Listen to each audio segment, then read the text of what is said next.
Hi, my name's Phil. I like talking about politics, and in this video I like to discuss the latest rather embarrassing for the government twist in the reasoning for having placed France on the amber COVID list just before the so-called Freedom Day, when the rate of infection in France was and is way lower than in Britain.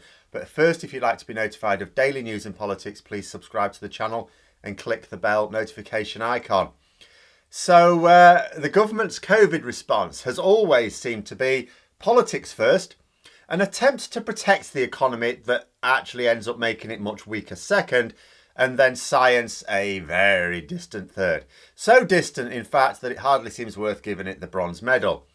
And before I get on to the main topic of Raab's rather embarrassing statement, and how this has played out with this buffoon of a foreign secretary, a little word on the number of cases data that we're seeing in the UK, because it is very, very perplexing. And I talked about this before, linking the sudden apparent drop, significant drop, to the massive scaling back in testing for whatever reason that is going on. And I'm glad it's not just me. Experts are looking at the situation and believe that the actual number of infections is more likely to be increasing, not decreasing. Certainly not decreasing to the extent it is, because that, they say, is basically impossible. That even if we'd done something to cause infections to go down, which we haven't, that the decline would not have been as steep as it appears to be now. That it has never been as steep as it is now.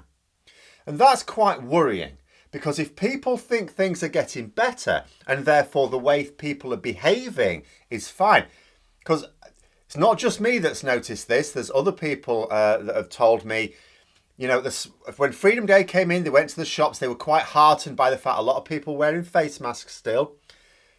But by the end of the week, all of a sudden they weren't. And I saw this myself yesterday. I went to Tesco. There's hardly anyone wearing a face mask in there now.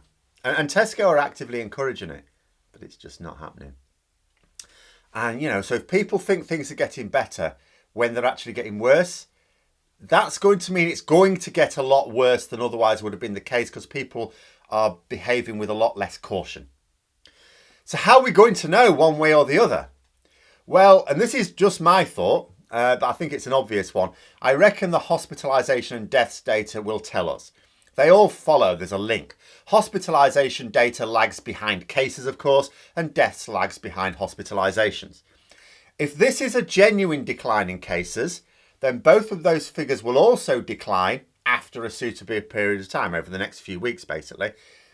The lack of testing can artificially suppress the number of cases, but it cannot artificially suppress those figures. You don't go to the hospital because of a test. It's not like a special COVID test that says, actually, not only do you have COVID, but you need to go to the hospital now. You go because you're too ill to cope without urgent medical attention, because you're that ill. It doesn't matter what you're ill with. You're just too ill to cope. You know that. Also, you don't die because a test tells you that you've stopped breathing. It's not like Wile E. Coyote in Gravity, where he only falls when he realises he needs to. So the number of hospitalisations and deaths, if that continues to rise into the next few weeks, then we know that the number of infections was also continuing to rise, and we've got the wrong figures. And that it's, but if it falls, then it has been a fall. So we can tell in the future. But that is something to pick up on in the next few weeks, when we can start to see how the pattern, if the pattern doesn't seem to match. But anyway, on to this nonsense with France. So on July the 17th, a couple of weeks ago now, 2 days before Boris Johnson was removing almost all anti-COVID measures from England, the UK added France to a new made-up category called the Amber Plus list. It's what you do, of course, when you want to create a nice, simple system, but you also want to complicate things. Or it's what Boris Johnson's posse do anyway. We'll have a traffic light system, they said. People understand that. Green is good, red is bad. Amber is maybe, sort of. But then they needed to do something for France. The claim was concerns over the beta variant. But the issue was that the beta variant had been detected in France months earlier. It wasn't a sudden thing, and there wasn't some sudden increase, really. Infection rates had been declining for a bit, but they were on the increase at this point. But way, way lower than ours. There was no sensible reason to suddenly be concerned that travel to or from France presented particularly heightened issues for people in Britain over those few days. Yes, France is experiencing a third wave, and it had started at that point, along with Europe in general. In isolation, I could sort of get it as well, which is why I didn't jump on it straight away. Because you look at the situation in France and you could be concerned. Of course, you'd question travel to and from a country where the rate of infection was climbing again. Yes, you would. But if you compared the UK to France, it's pretty clear in which direction of travel the greater risk is. Frankly, it should have been France adding us to a restrictive list. And I suspected mind you, that it might have been more to do with Freedom Day. Now, I'd already talked about how lorry queues were being managed in Kent with a combination of lorry parks, which, with the lack of facilities, was causing problems for the drivers and the county to start smelling of wee, as well as making use of the lanes not being used by cars. Now, before Brexit and the pandemic, I'm told that I don't go to Dover, but I'm told that the 5 lanes leading up to the port of Dover, they had 1 for lorries and the other 4 for cars. Since Brexit, they've been using 4 of those lanes for lorries, which has worked out because not so many cars have been trying to cross due to travel restrictions. This is why, if not for COVID, Brexit would have blown up much bigger than it has now. Now, if you remove those travel restrictions, and what do you suppose will happen? Well, you'll get a lot more cars arriving and wanting their lanes back. So Operation Brock was reintroduced for Folly Day. This is the system of traffic control on the M20, which is the main motorway running through Kent, leading up to the port. Significant delays to people trying to drive cars to holidays on the continent would be annoying. That would get bad press. But we've already got severe shortages of lorry drivers, and lorries themselves, come to that. Most of the lorries themselves are not actually British as a result of Brexit. So keeping the few we have stuck in traffic in Kent can only make a bad situation worse. So I wondered if that was the real reason. Ease traffic around Kent slowly by placing an extra layer of travel restriction on France. So you stop a load of cars all of a sudden wanting to get through Dover. Couldn't stick it on the red list, that would be silly. So make up a new tier called Amber Plus, which didn't exist before. But just because there might have been an alternative motivation doesn't make it so. It was conceivable that the government genuinely were worried about the rise in cases in France, that even though things were way worse here, they didn't want to add something else into the mix. So I couldn't be sure, I went along with it. But now our Foreign Secretary, Dominic Raab, has said a thing again. The poor lad's strong suit is absolutely not geography. During his very brief stint as Brexit Secretary under Theresa May, he famously announced that he'd only just realised how important Dover was to our trade. Like he was only just discovering that we're on an island or something. Well, he seems to have done it again, hasn't he? As the government were getting ready to downgrade travel restrictions again, Raab was quoted on Good Morning Britain as saying, "The beta variant is a problem not just in La Réunion, part of France, but also in the north of the country." Okay, you may say, what does that statement tell you? That they are concerned about this beta variant in La Réunion.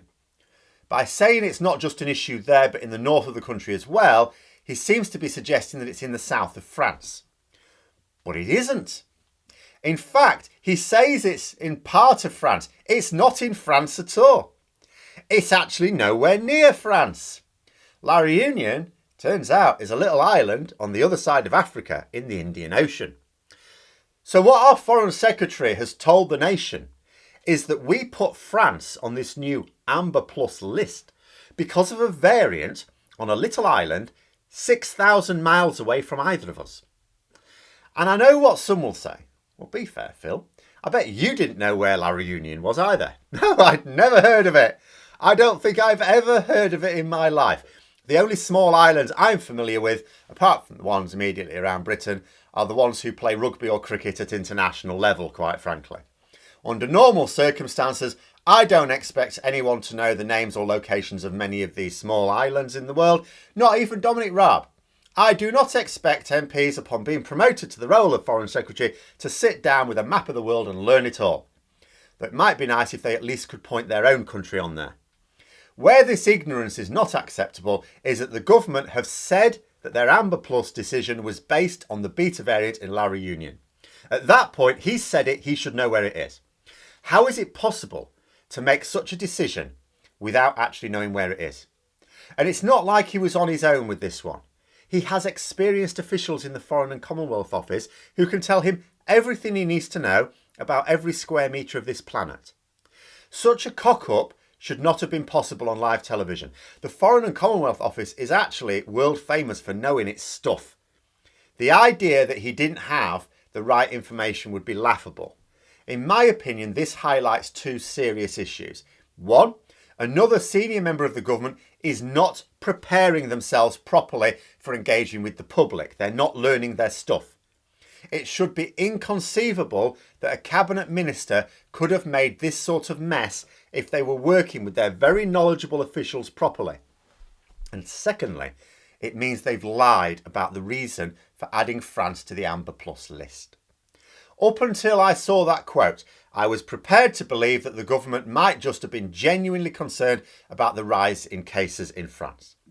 I still didn't consider it the most likely explanation, but I couldn't rule it out.